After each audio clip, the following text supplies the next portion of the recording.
Hello everyone, आप देख रहे हैं गुम है किसी के प्यार में। यहाँ पर सनी को कॉल करता है विराट और विराट बोलता है कि सनी तुम फटाफट मेरे घर जाओ, मुझे नहीं पता तुम कैसे भी करके पाखी को गढ़चिरौली लेके आओ क्योंकि बहुत ज़्यादा ज़रूरी काम है। क्योंकि विराट कर रहा होता है शादी, यह पूरा सच नहीं बताता है और सनी को भेज देता है। सनी हिम्मत करके विराट के घर चला जाता है और सब लोगों के सामने बोलता है कि पाखी भाभी को मुझे अपने साथ लेके जाना है। सब लोग देखते हैं कि क्यों लेके जाना है, कि विराट का कॉल आया है, वह बोल रहा था कि पाखी को लेकर आओ। यहाँ सब लोग बोलते हैं कि अरे तुम्हें ही क्यों बोला है और ऐसे कैसे भेज दे तुम्हें बहू को तुम्हारे साथ। तो काकू बोलती है कि चलो विराट ने हो सकता है कोई ज़रूरी काम से बुलाया होगा, ऐसे विराट कॉल नहीं करता। तो सब लोग बोलते हैं कि चलो जाने दो पाखी को। तो यहाँ पर अश्वनी को थोड़ा अच्छा नहीं लगता, वह सोचती है कि अगर पाखी जाएगी तो वह विराट के साथ थोड़ा सही नहीं लगेगा। तो यहाँ पर काकू मान जाती है और वह बोलती है कि हाँ ठीक है चले जाओ। और यहाँ पर मोहित और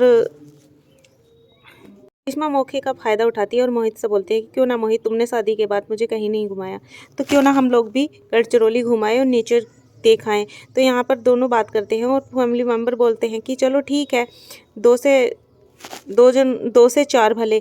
तो सब लोग यह सोचते रहते हैं, लेकिन यह बात पाखी को मन ही मन अच्छी नहीं लगती क्योंकि उसे अकेले जाना होता है। यहाँ पर करिश्मा और मोहित और पाखी जाने के लिए तैयार हो जाते हैं। सब लोग भी बोलते हैं चलो ठीक है चले जाओ। बैनी भी बहुत ज़्यादा खुश होती है, बोलती है कि चले जाओ।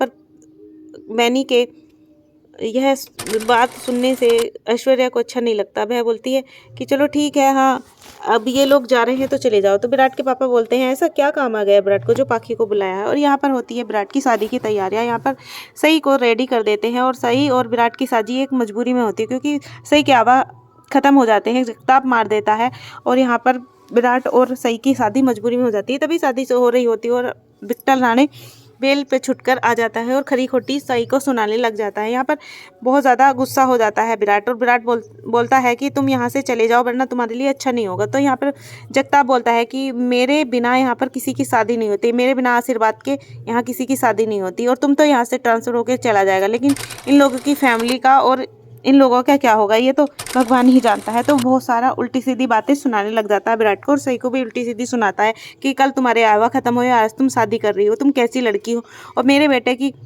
बहू को तुमने छीन लिया क्योंकि मेरे बेटे की पसंद थी और मेरा बेटा शादी करने वाला था। वह इस तू मैं करने लग जाता है। विराट को यह चीज़ अच्छी नहीं लगती। विराट बोलता है कि तुम यहाँ से चले जाओ वरना तुम्हारे लिए अच्छा नहीं होगा और विराट को बहुत सारी धमकी और सही को धमकी देने लग जाता है जगताप।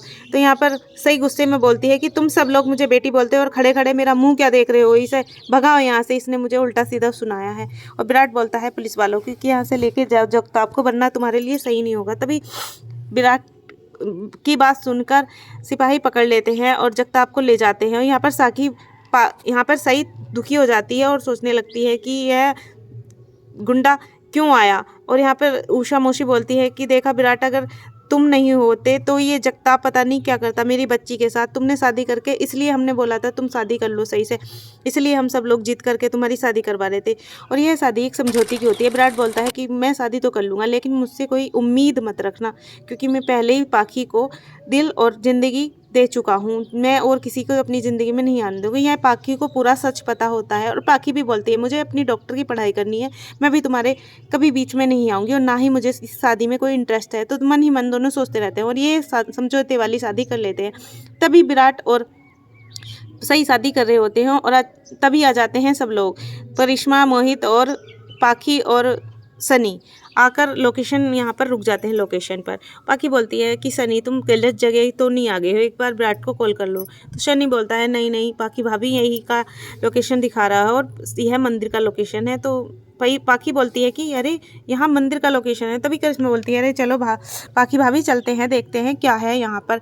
तो सभी लोग ऊपर की तरफ जाने लगते हैं सीढ़ियों की तरफ। तभी विराट सई की मांग में सिंदूर और मंगलसूत्र डालकर वह शादी कर रहा होता है। यह सब देखकर पाखी को बिल्कुल अच्छा नहीं लगता। पाखी बहुत ज़्यादा टूट जाती है क्योंकि विराट ने पाखी को प्रॉमिस किया होता है कि तुम्हारे अलावा मेरी ज़िंदगी में कोई नहीं आएगा, ना मैं कभी शादी करूँगा।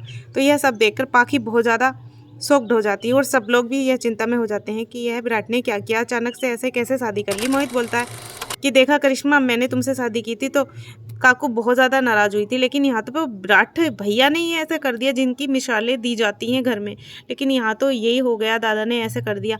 तो यहाँ पे सब लोग देखते हैं और चिंता में होते हैं, पर मन ही मन विराट सोचता है कि पाखी तुम चिंता मत करो, मैंने ये शादी सिर्फ समझौते के लिए की है।